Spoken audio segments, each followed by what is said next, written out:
በልዝ አጓለ እንቋ ብድሕር መጻኺ ጥዑም ብስራት ሒዘል ክልኽ በላ ኣቦኣ ገና እግሪ ኣብቲ ገዛ ምስ ረገጸት ብስራትካ ይጣዕም ኣቦ እንታይ ደኣ ተረኺቡ ምስ በለት በልዝ አጓለይ እዚ ንኩላሕና ዘሐጉስን ዘቐስን ድማ እዩ ተስፋ ገብር ንኣኹን ከምዚ ተሓጒሰ ዘለኹ ክሕጉሰኪ ምስ በላ ኣታቦ እንታይ ንገረኒ ኣሓንጢኸንኮ ምስ በለት በልዝ አጓለይ ከመይ ዝበለ ምሁር ወረጃ ወዲ ሕፍራት ክቡራትን ረኺበ ክለኹ እሞ ክትምርኣይኺ ምስ በላ እዋ ኣቦ ናይ ብልባኻ ዲኻ ምስ በለት ብስምባደ ዘሐጉሲ ምሽ ከማርሖ ከይኸድና ወድቲ ኣርከዩ መቼም ተስሕቲ የመስልን ኣታቦ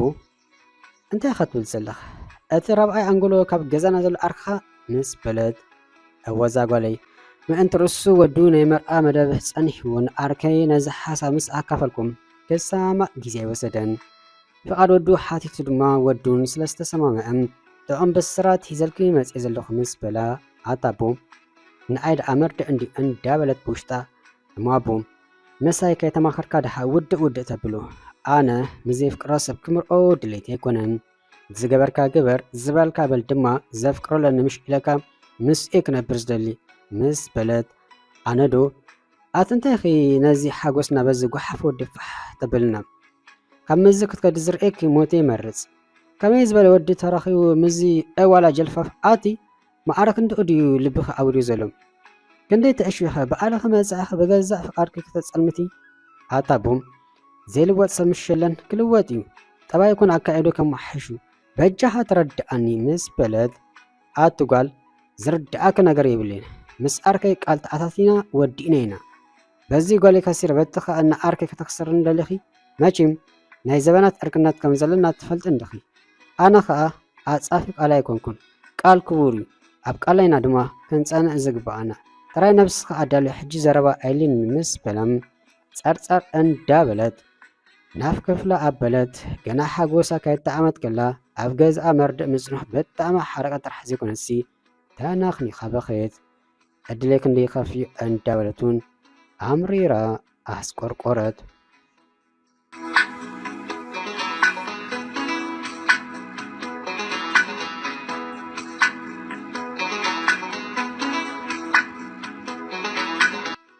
ዋው ጽቡቕ ለውጢ ከምዘይ ዝበልኳ ሕጂ ሕጊስካነ ክዳንካ ጽፉፍ ኣቀማቕማኻ ኸማን ከምኡ ሽጋራ መስተን ቀስ እንዳበልካ ጠቕሊልካ ከም ትገደፍ ተስፋ ኣለኒ ባርሚዕታ ገዲፍካ ድማ ካፈ ተኣቱ ከም ዘለኻ ወርኻ በፂሕኒ ብጣዕሚ ኢኻ ተፍቅረኒ ማለት ኮይ ማዕረክ እንደዚ መስዋዕት ትኸፍል ተሊኻ ደኣ ምስ በለቶ ናይ ኣቦኣ ነገር ከይነገረት ኣብ ሰሙን እዮም ዝራኸቡ ዘሎ ናብ እንዳሓትና ጌሻ ስለ ዝቐነት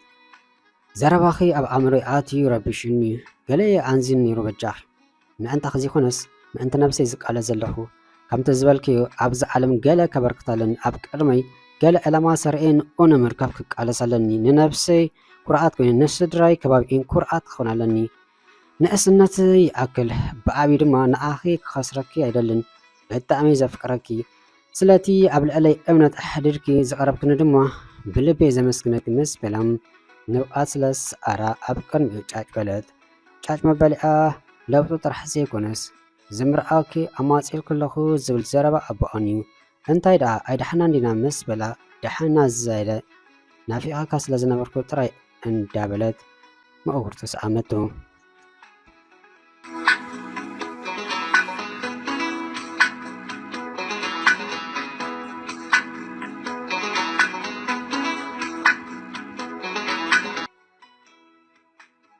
መቼም ኣቦይን ኣቦኹን ኣዕሮኽ ምኾኖም እዚ ናትዩ ናትክን ሓዳር ድማ ዝያዳ ከም ዘደልድሎ ርግፀኛ ሽሕ ግዜ እኳ ካብዚ ገዛወቲ ቀልጢፈ እንተወፃኹ ፅቡቅ ጌርኪ ከም ትፈልጠኒ ርግፀኛ ድሓር ከዓ ካብ መዓስ ከም ዝጎበስክ ኸማን ይገርመኒ ዘሎ ምስ በላም ግድን ክትረኽባ ኣለካ ኢሉ ኣቦኡ ስለሰደዩ ተራኺቦም ዘዕሉ ዘሎም ፅቡቅ ኣለኻ ዕርክነት ናይ ኣቦታትና ናይ ነዊሕ ዓመታት እዩ እንተኾነ ዕርክነቶም ፋሕ ከብል ይሰግእ ኣለኹ ምስ በለቶ ይሄዳ እንታይ ተራኺቡ ምስ በላ መቼም መንእሰይ ስለ ዝኾንካ ክትርድኣለይ ተስፋ ገብር ኣነ ኩለንትናኻ ኣይፅላዕኹን ግና እቲ ሽግር ልበይ ኣቐዲሙ ናብ ካልእ ስለ ዝሸፈተይ ኣዝየ ዘፍቅሮ ሰብ ኣለኒ ኣቦይ ነዚ እንዳፈለጠይ ምስ ኣቦኻ ተረዳዲኡ ነቲ ዘፍቅሮ ሰብ ድማ ከማንም ክሓብኦ ኣይደልን ትፈልጦ ትኾን ኢኻ ወዲ ገዛውትናይ እቲ ኩሉ ሰብ እዋላይሉ ዝስክሓሉ ምሽ ኣሎ ምስ በለቶም እዚ ኣብ እምኒ ኮፍ ኢሉ ተሰጢሑ ዝውዕል ጥራሕ ከይትብሉኒ ምስ በላም ቅድሚ እምበር ሕጅስ ይልወጥ ኣሎ ግና ሓቂ ካይተጋየኻ ንሱ ምስ በለቱ ኣቲ ንስኺ ትመስለ ሽኮሪና ጓልቶም ክቡራትን ሓፍራትን ሲ ከመይ እዚ ነገር ምዚ ምስ በላ እቲ ዛንታ ነዊሕ ግና ክትርዳእለይ ዝደሊ ብጣዕሚ ዘፍቅሮ ስለዚ ተሓባበረኒ ምስ በለቶም ኣነ ደኣ እንታይ ክትሓባበረክ ምስ በላ ንኣይ ትኸውን ጓል ኣይኮነትን ኢልካ ነቦኻ ኣይኮን ይበሎ ምስ በለቱ ከምሞ እዚ ይኸውን ሓደ ኣነ እውን ኣይፀላእኹን ቅፅል ድማ እንዳረኣኹ እንዳሰምዓኹ ዋላ ዳ ኣነ እውን ኣይወሰደክ ዳ እምበር ከም ጓል ኣርከ ኣቦይ መጠንሲ ናብ ጉድጓድ ክትኣትው ስቂለ ዝእዘብ ሰብ ኣይኮንኩን ምስ በላም በጃኻ ዝብለካ ጥራሕ ተሓበረኒ ኣብ ዓለም ዘይልወጥ ሰብ የለን ይልወጥ ድማ ኣሉ ሕጂ ንስኻ ሓራይ ኢልካኒ ማለት ሂወት ክልተ ሰብ ኢኻ ተተርፍ ዘለኻ ንሱ ኣባይ ተስፋ ገይሩ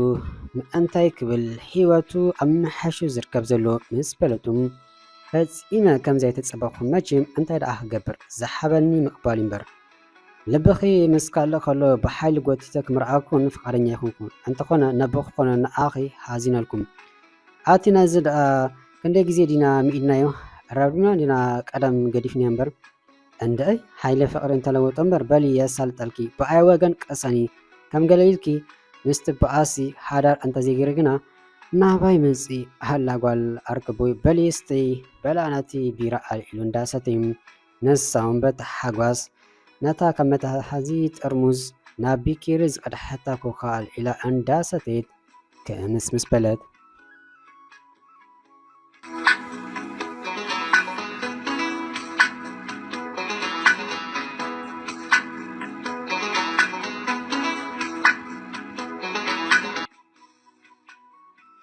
ኣቦ በልደስ ይበልካ ክምርኣ ፍቃደኛ ኣርክ ወድኻ ዝፍቶስ ሰብ ምስ በለቱም ነዛ ጉዳይ ብብልሓት ክሕዛለን ኢላ ምስ ነብሳ ተረዳዲኣ ፀባ እስቲ ክንዛ ጓለይ ፅቡቅ ገበርኪ ኣሳያሰይ ጓልመንደኺ ሕጂ ኣኩርኢኽኒ በዓለኺ ንጀልፋፍ ወዲ ተመርኺ መከራኺ ክትፀግቢ ሕጂ ተገላጊልኪ እንዳበለ ደጋጊሙ ሓቂፉ ሰኣሞም ዋላ እኳ ትደልዮ ሰብ ክትረክብ ዝገበረቶ እንተኾነት የግዳስ ሓጎስ ኣቦ ኣርያ ግና ኣሕዘና